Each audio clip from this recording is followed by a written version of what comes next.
So those of you who were here last week heard me talk about the nature of desire, about how everything that we create starts with the idea of wanting it, wanting something to happen, wanting to be something. However it's structured, it comes out of desire. That's the starting point.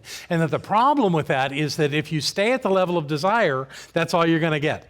You're going to get to want it your entire life. That something has to follow that for this to work. And that conversation has to do with spiritual law. And it certainly has to do with what we do to make it so. But there's something greater than that going on. When we commit to an idea, something in the universe moves. And it's the law that actually is the creative force of the universe. We can do things, certainly, but the thing that really draws all of the resources of the universe is law. And when we're clear about that and we use that, we can get to where we want to go. However, I've also found in getting from desire to the manifestation of that desire takes some clarity a lot of times. Now, sometimes it just happens like that. You didn't do much. You just said, that's what I want, and boom, it was there. And that's not a bad thing. If you can do that, please do it as much as you can, but there's more going on for most of us that are in that creative process. We're seeking to understand how that works. You see, the thing that does the creating, that actually initiates the creating is what I want to say, is our consciousness. It comes from our thinking and our belief system that we create in our lives. So the big question is, why is it that we want something? And we really, really, really want it. And it just doesn't show up.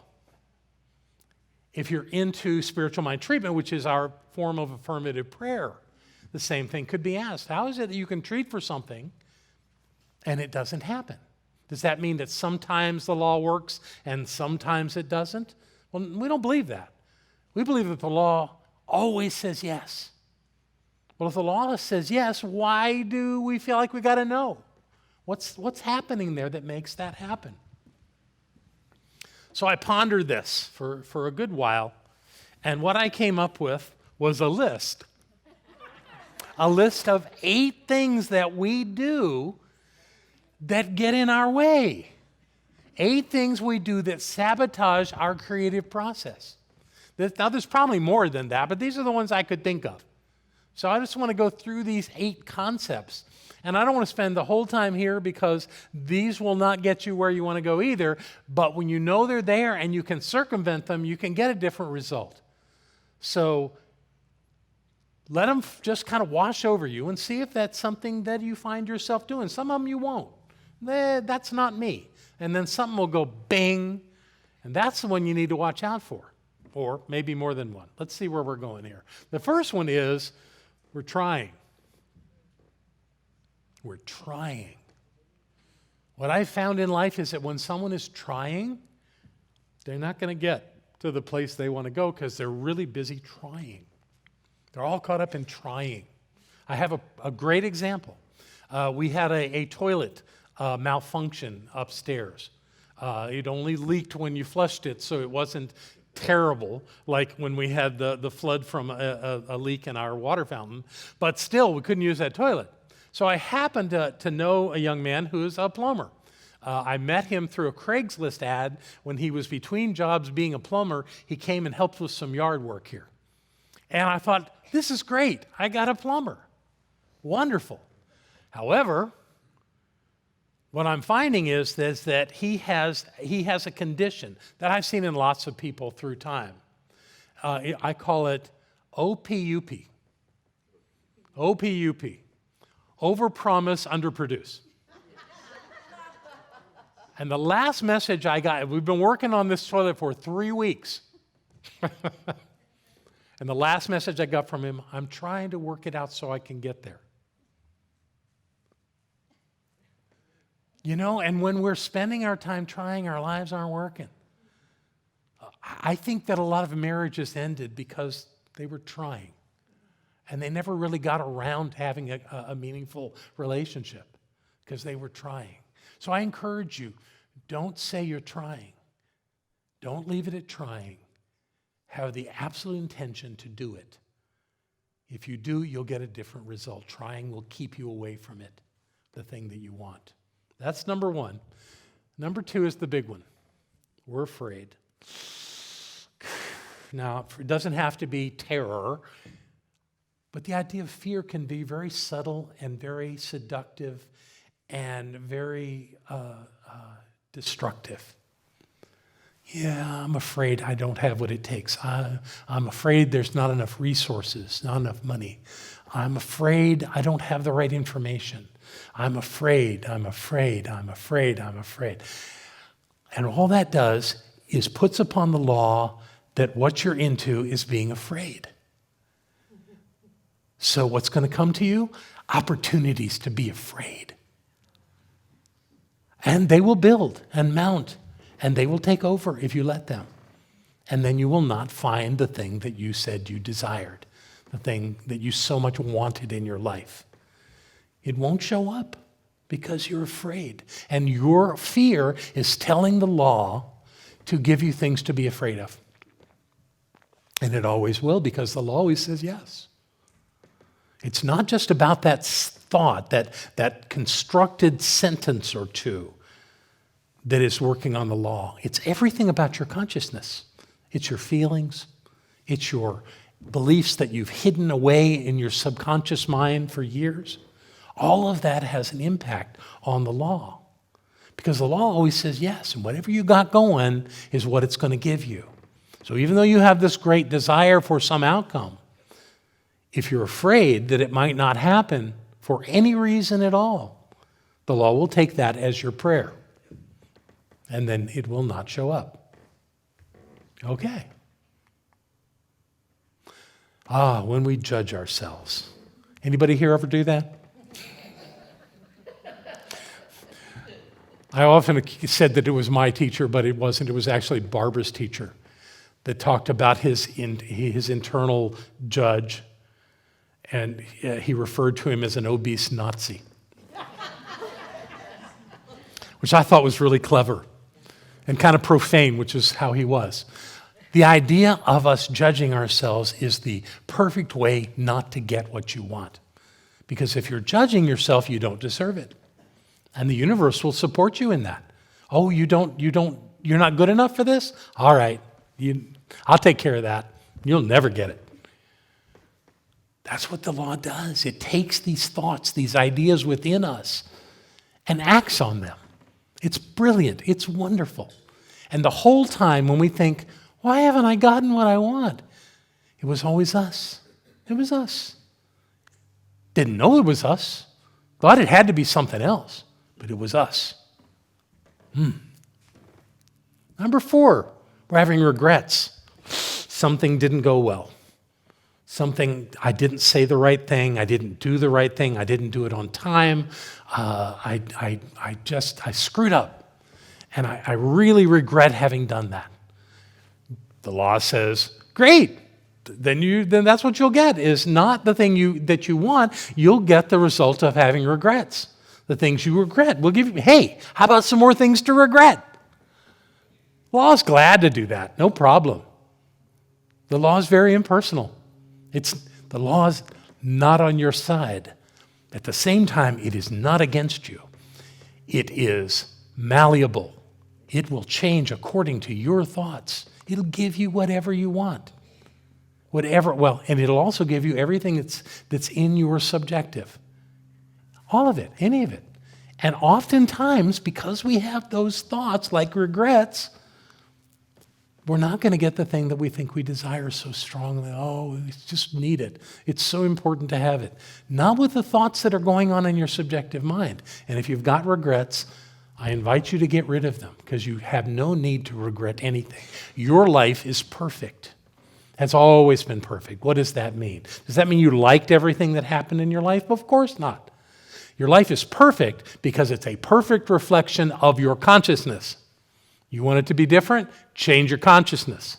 That's how it works. Number 5, we're perceiving the possibility of failure. I don't suppose any of you have ever done that.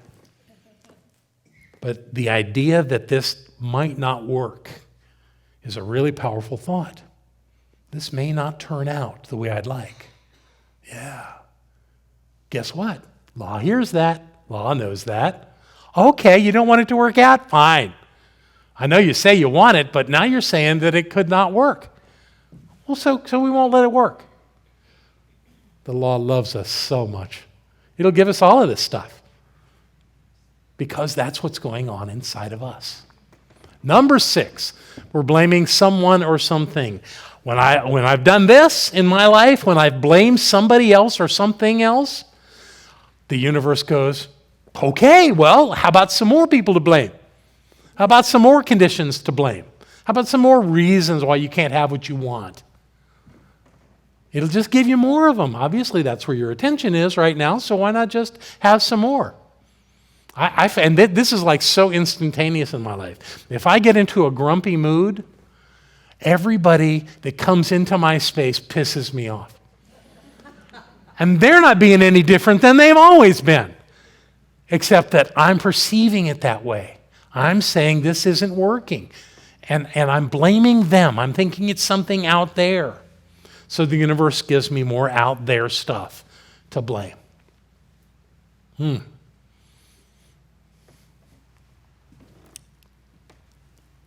Any thoughts of lack and limitation? There isn't enough. I don't know how. This may not work. I don't know what to do. Actually, I don't know what to do is the next one.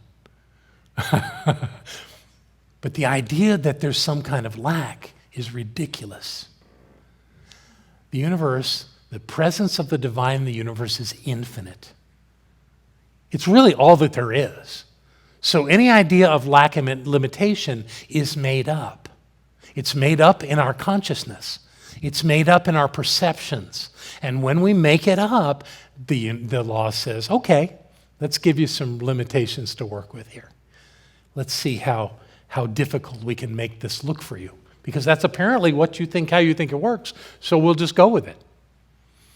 And the law does exactly what the law does in its perfect way. It finds ways to block us, to limit us, to hold us back. And we think it's something outside. We think it's just the way things are. And it's not. It's not. And then the final one is the idea of being ignorant. You know, ignorant doesn't mean stupid. Often people use it that way. That person's just ignorant. Ignorant means you're ignoring something. You're ignoring something important. See, there's this amazing thing. You and your consciousness use the law to create your experience. That same law is causing everyone else in all of life to use their consciousness to create their experience. The law is doing that. It's not, cause is the wrong word to use there, but the same law applies to everybody. So what has to happen then is all of our consciousness has to interweave itself with one another so that when we're thinking we need somebody to blame, we don't think it that way, but when we're wanting to blame somebody for something not working out, the law will provide someone who's a jerk to be there, to get in our way. And that fits perfectly because they really would like to beat on somebody for a while. So they're getting their consciousness piece, and you're getting your consciousness piece, and it all just fits together perfectly all the time. So when you ignore your thoughts or the experiences of your life, the chances of you getting where you want to go, or me, it's not likely. So the opposite of ignoring it is to be aware. And our work is to be aware of what's going on in our lives. And when something doesn't seem to be working out, to observe it without judgment and say, okay, what's going on here? I had a situation recently where someone was disrespectful to me. And I called this person on it. I said, I don't have that going on in my life. And his response was, really, you don't have anybody to tell you when you've got BS going on in your life? And he was not talking belief system. And I said, that's it, I'm done. I'm out. And now I'm asking myself, what is in my consciousness that I can't have a relationship with this person? What's going on with me? Because he didn't do that to me. I did that to me. I'm the one that makes my life happen. So what is it that's going on in my consciousness that causes me to have this disagreement and upset with this person? I can't fix it with him. I got to fix it with me. It's my work. And I'll bet things like that go on in your life as well, where it looks it's got to be them. It's got to be about that person or that thing outside of me that's making this happen. And it's not. Yeah, they have their role, but they're not making it happen for you. You're making it happen for you. Okay, everybody take a deep breath. Oh, okay, we'll let that go, and we'll get out of this idea of all these things that stop us and speak for just a few minutes here about what it is. I don't take questions. We'll talk afterwards. So, what I want to do is spend time talking now about what you can do to get it to work, to make it happen. What is it you can do to make it real in your life, this desire that you have? Okay? I don't have as many of these, but they're really powerful. The first one is, know that the divine is fully engaged in every part of your life. We so easily forget that the perfection of life is right there in the midst of everything. And if we don't like the way something is, we can change it by changing how we perceive it. We can turn our lives in an entirely different direction like that if we choose to. Most of us, including me, it usually takes longer than that. I have to look at it for a while before I can figure out how it really is working. But the beginning point is always that God's in the midst of all of it. It can't exist without the presence. So I say to that, let's recognize it and realize that nothing is going wrong. This is exactly the way it all had to turn out with the way my consciousness is. It had to be this way. Now how do I want it to be? And I start over. Emerson said, even in the muck and mire of things, something sings. And that thing that sings is God. So remember that first. That's the first thing to remember always when it looks like something's not working out. Then we go to, know that what you desire is already here. Now that seems weird. If it was already here, then I wouldn't have to do anything. Well, maybe you don't. So the idea here is know that it already exists. You just can't see it yet, but you're going to see it. Know that it exists.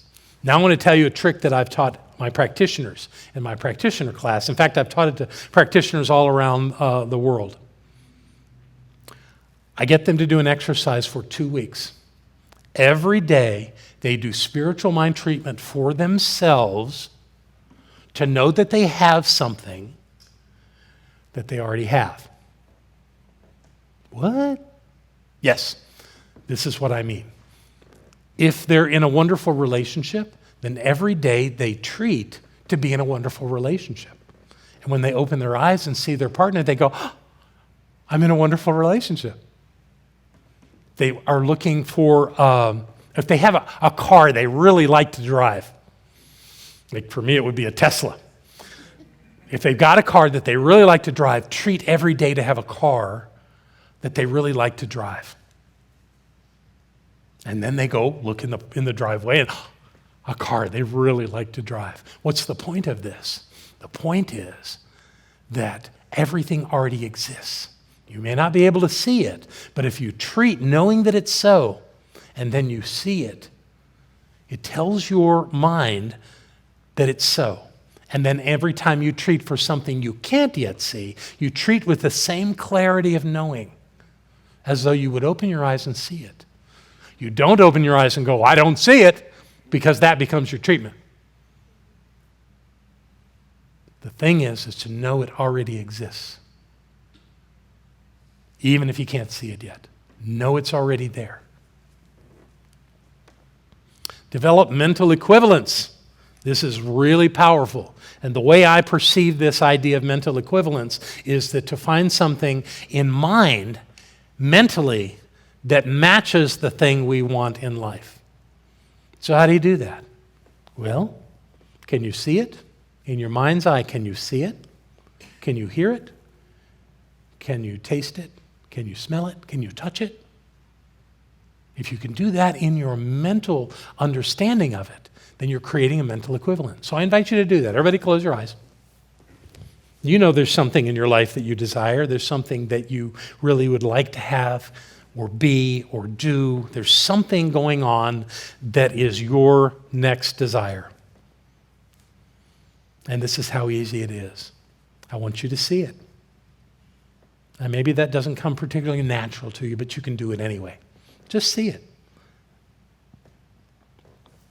And as you see it, don't let it be stagnant. Take a few steps in your mind, move to the right or the left, and you see it a little different and a little more different. Keep walking around it, looking at whatever that circumstance. Who's there? What's the environment like? What's going on there? Just walk around it. Maybe you're right in the middle of it. Maybe somebody else is there. Doesn't matter. Whatever it is, see it. Now be aware of what sounds are going on with it. Is someone speaking? Is there music? What are the sounds involved in this thing that is your great desire?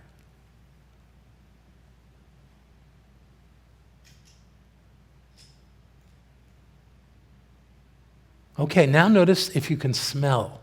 What do you smell? Is there a fragrance involved? The smell of food, the smell of the ocean, the smell of flowers, the smell of perfume or cologne.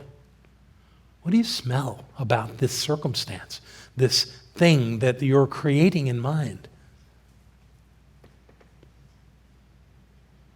Now, there may or may not be anything to taste, but see if there is. Is there anything there to taste in this thing that you're creating so clearly in your mind? If there is, taste it. Appreciate that taste, that smell, that sound. And finally, can you feel it? In your mind's eye, can you reach out and touch it? If you can, do it. And if it's not about touching it, what are you feeling in your body? What is your emotional state as you observe this wonderful thing that you're creating in your life?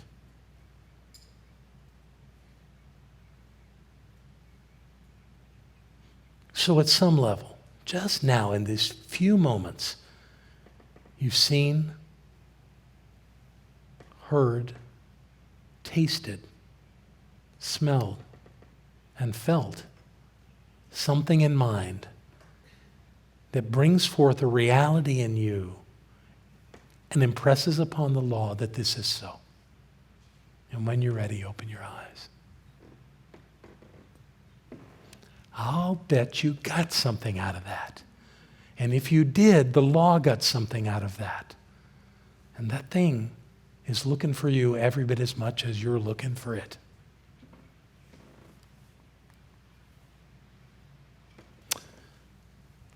Some people can do this. Apparently the Buddha could sit under the Bodhi tree and have what he desired show up for him. I'm very impressed with that. That's happened to me at times where something just showed up.